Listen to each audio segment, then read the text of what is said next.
Salah satu momen yang paling ditunggu-tunggu buat seorang muslim itu ya pas khatam Al-Quran.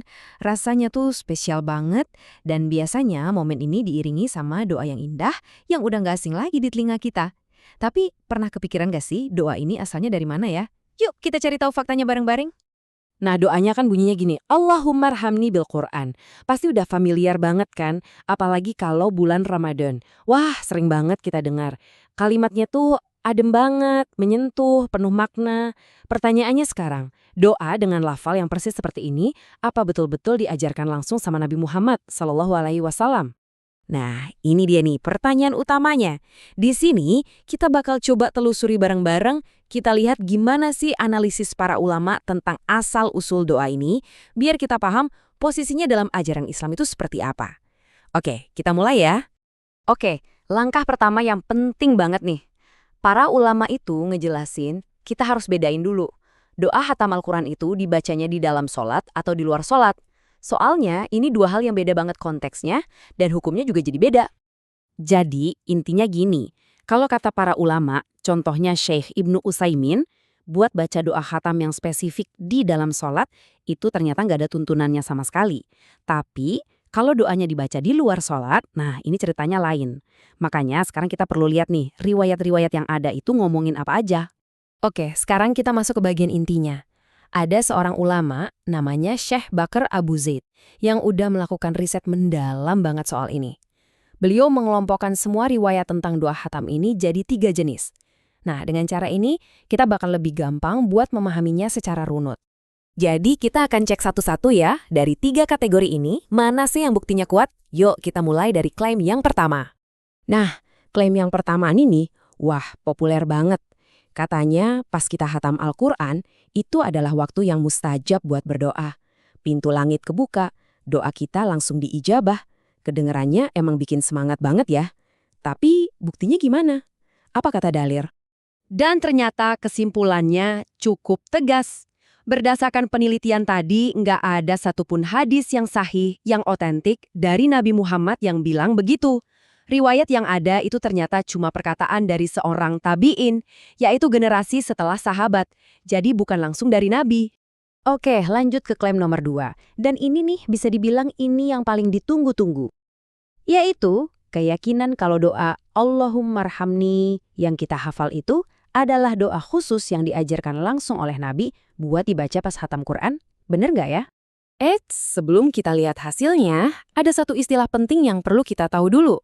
Mu'dol. Apaan tuh? Simpelnya, mu'dol itu artinya rantai sanad atau riwayatnya terputus parah. Bayangin aja kita lagi main bisik berantai, terus di tengah-tengah ada 2 orang atau lebih yang nggak ikut.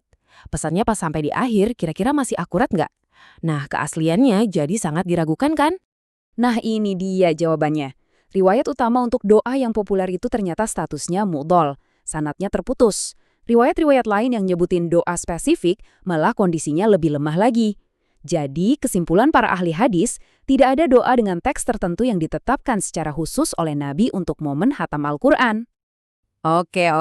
Kalau doa spesifik nggak ada, gimana dengan klaim yang ketiga? Nah, ini fokusnya beda. Bukan lagi soal teks doanya, tapi soal tindakannya, yaitu kumpul bareng keluarga buat berdoa setelah khatam. Nah, praktek yang kayak gini ada dasarnya nggak ya? Di sini nih kita mulai nemu titik terang. Jadi riwayat yang bilang Nabi sendiri yang melakukan ini ternyata nggak otentik. Riwayat dari sahabat Ibnu Abbas juga ada kelemahannya. Tapi tunggu dulu, ada satu bukti lain yang sangat kuat yang jadi kunci dari semua ini. Dan inilah yang membawa kita pada satu-satunya praktek yang dasarnya itu kokoh banget. Sebuah contoh nyata, otentik, dari salah seorang sahabat yang sangat dekat dengan Rasulullah. Ini dia temuannya. Ternyata ada riwayat yang sahih, yang otentik dari sahabat Anas bin Malik radhiyallahu anhu. Beliau ini kan pelayan setianya Nabi. Nah, kebiasaan beliau itu setiap kali hatam Al-Quran, beliau akan ngumpulin keluarganya, anak-anaknya, terus berdoa untuk kebaikan mereka. Coba perhatiin deh, doanya itu umum untuk kebaikan keluarga, bukan membaca satu teks doa yang spesifik dan baku. Nah, setelah kita lihat semua buktinya, sekarang waktunya kita tarik kesimpulan. Biar jelas dan kita bisa langsung praktekkan. Tabel ini ngerangkum semuanya dengan simpel. Jadi, soal klaim waktu mustajab atau doa khusus dari Nabi, jawabannya tidak ada dalil otentiknya. Tapi, untuk praktek kumpul bareng keluarga dan berdoa secara umum, nah, untuk yang ini jawabannya ya. Ada contoh otentik dari perbuatan sahabat mulia Anas bin Malik. Terus apa nih pelajarannya buat kita? Gini, mencontoh apa yang dilakukan sahabat Anas bin Malik itu adalah hal yang sangat baik dan ada dasarnya. Jadi, kita nggak harus terikat sama satu teks doa tertentu. Yang penting, kita berdoa aja dengan tulus dari hati, pakai bahasa kita sendiri juga boleh. Minta kebaikan buat diri kita, buat keluarga kita, sebagai wujud rasa syukur karena udah bisa menyelesaikan Al-Quran. Pada akhirnya, semua kembali ke kita.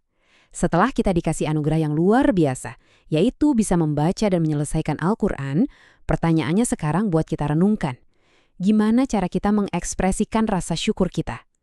Cara yang paling tulus, yang paling bermakna menurut kita.